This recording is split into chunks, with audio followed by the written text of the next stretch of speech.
you mentioned that you used to drive with Kevin Sullivan on occasion. Were you driving with him during the whole situation with him and Benoit, when Benoit, I guess, basically took his wife away from him? Yes, and that was interesting.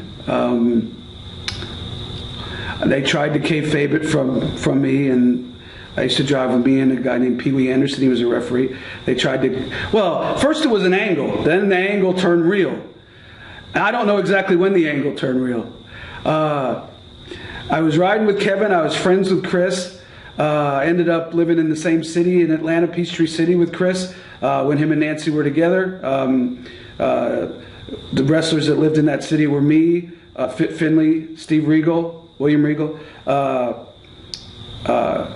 and Chris, and we would hang out together. And there was another cameraman who was Darwin, who was a longtime cameraman who lived out there. So we would all hang out together on the weekends or during the week when it wouldn't work. We'd be on flights together. Like that. Yeah. But also socialize, like, you know, on like if we had a Saturday night off, we'd all go to the local Japanese steakhouse and, you know, drink and sing karaoke and stuff. And I got to see things. I got to see a side of. We got to see. Those people got to see a side of Chris that nobody else ever thought.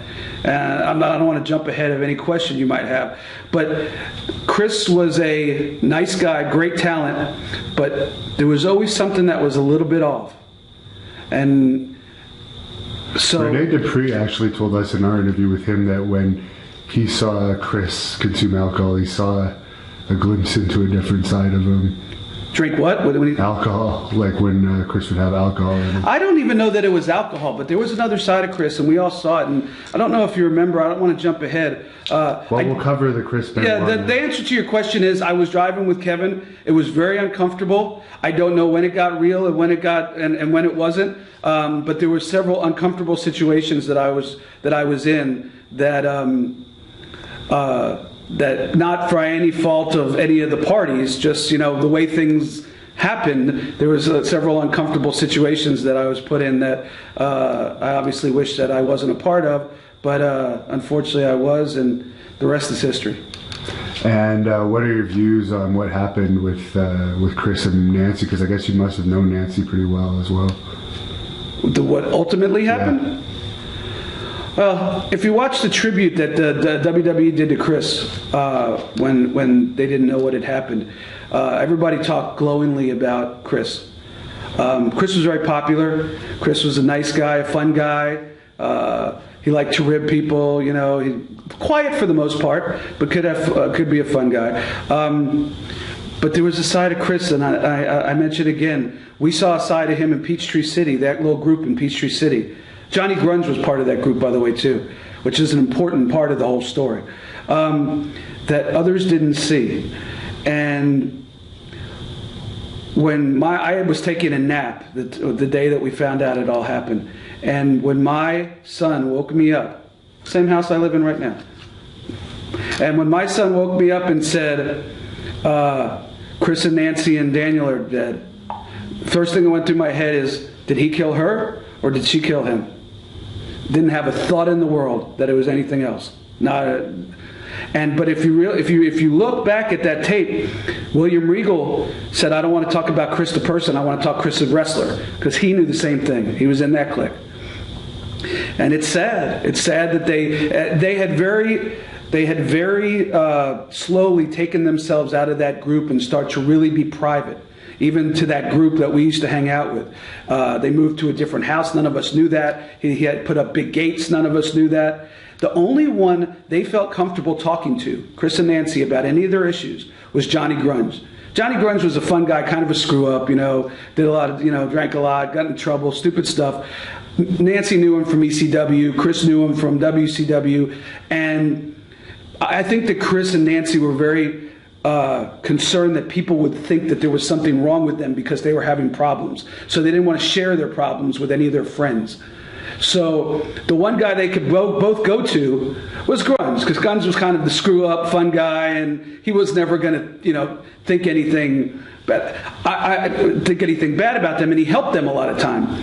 And I truly believe, to this day, without a doubt in my mind, that if Johnny Grunge didn't die, that Chris and Nancy and Daniel would be alive. He was their only go-to outlet, and when he passed, they had nowhere else to go. And it's just really sad. What do you say about it? There are people that just lose, that are off a little bit, and they click. We hear about it every day, whether it's some guy shooting up a mall or all the crazy stories we hear. Unfortunately, I used to be friends with one of them. And what do you say about all these idiots out there that I guess are just super Chris Benoit fans that claim that this is all a big conspiracy and Kevin Sullivan had something to do with this? I say that they need to go back and find another conspiracy, because there's not a chance. There's more of a chance than Donald Trump is working for Vladimir Putin as we speak. Than that happened. It's absolutely. Look, I saw it with my own eyes. People saw it with their own eyes. The dysfunction that they had, pulling away, all the symptoms. Like I told you, when I was informed what happened, I didn't have a doubt that one killed the other. My only sadness was that Daniel didn't survive. He didn't deserve it. And look, let's be honest. And Nancy was a great person and a good friend. Nancy was rough. Nancy was a tough girl. Nancy could go at it too. So it wasn't like Chris was beating his wife and Nancy's going. They were pulling back and forth at each other, and it was almost like who's going to flip, who's going to really go overboard over the edge first.